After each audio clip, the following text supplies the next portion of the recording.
ولئن أذقنا الإنسان منا رحمة ثم نزعناها منه إنه ليئوس كفور ولئن أذقناه نعماء بعد ضراء مسته ليقولن ذهب السيئات عني إنه لفرح فخور إلا الذين صبروا وعملوا الصالحات أولئك لهم مغفرة وأجر كبير فلعلك تارك بعض ما يوحى إليك وضائق به صدرك أن يقولوا لولا أنزل عليه كنز أو جاء معه ملك إنما أنت نذير والله على كل شيء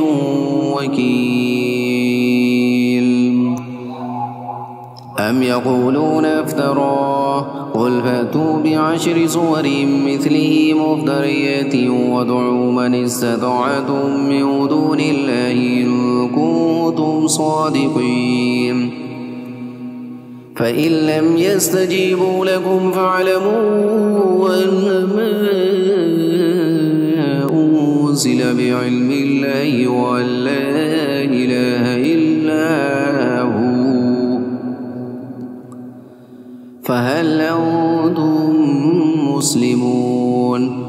من كان يريد الحياة الدنيا وزينتها نوفي إليهم أعمالهم فيها وهم فيها لا يبخسون أولئك الذين ليس لهم في الآخرة إلا النار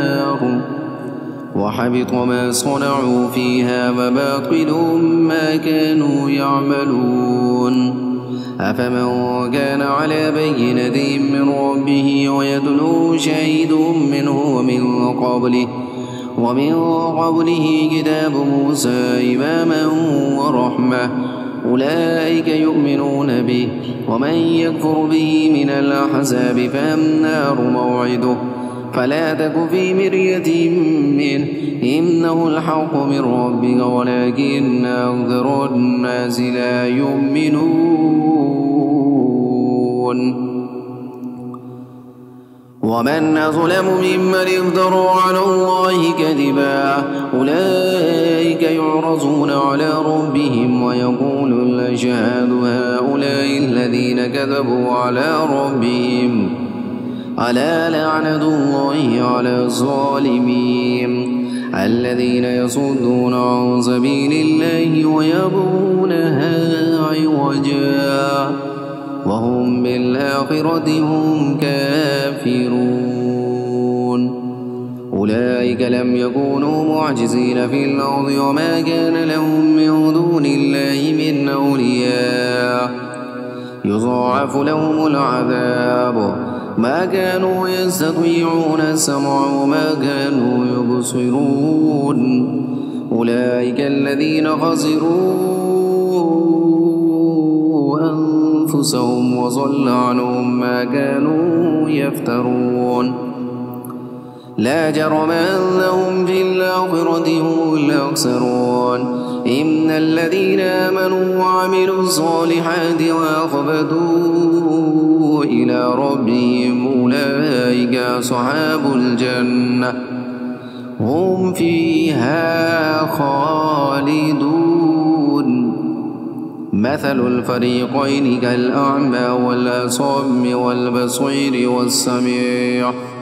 هل يستويان مثلا أفلا تذكرون